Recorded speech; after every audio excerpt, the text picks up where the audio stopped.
दिनांक 21 जून 2026 रोजी साताराची एक फॅमिली फलटण मार्गे पंढरपूर येथे जात असताना पहाटेच्या सुमारास नातेपुते गावाजवळ बायपासला काही अज्ञात इसमांनी त्यांच्या कारसमोर एक जॅक टाकून कारचा अपघात होईल किंवा कार थांबेल अशा पद्धतीने त्यांना फोर्सफुली थांबवलं। त्या जॅकमुळे कारचा टायर फुटला आणि कार थांबली।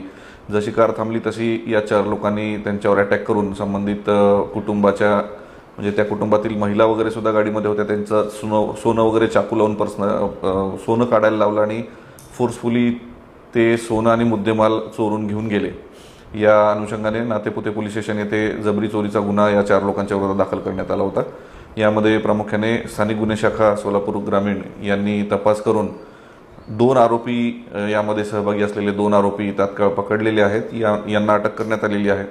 यांच्या चौकशीमध्ये एकूण 6 आरोपी निष्पन्न करण्यात आलेले आहेत। सदरील गुन्ह्यामध्ये दरोड्याचे सेक्शन्स सुद्धा वाढवण्यात आलेले आहेत। या दोन्ही आरोपींकडून एकूण 5,08,000चा पूर्ण मुद्देमाल जप्त करण्यात आलेला आहे आणि इतरही 4 गुन्हे यांनी केल्याची कबुली आहे, ज्यामध्ये 1 दरोडा आणि 3 जबरी चोरी आपल्या जिल्ह्यात केल्याची कबुली हे देत आहेत।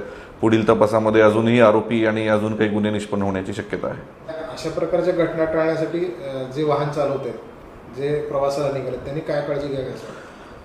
जे वाहन चालवत आहेत विशेषतः कुटुंबियांसोबत जात आहेत यांनी तात्काळ 112ला फोन करणं अपेक्षित आहे, कारण या स्पेसिफिक घटनेमध्ये असं जाणवलं की घटना होऊन 2 तासांनी मग त्यांनी 112ला फोन केला। तात्काळ 112ला फोन केला तर लगेचच नाकाबंदी लावून अशा लोकांना तात्काळ जिथल्या तिथे पकडता येईल आणि पोलीस मदत 5 ते 10 मिनिटात आपल्यापर्यंत पोहोचेल। त्यामुळे नागरिकांनी अशी कुठली अचानक घटना झाली तर 112ला तात्काळ फोन लावावा पोलिसांना।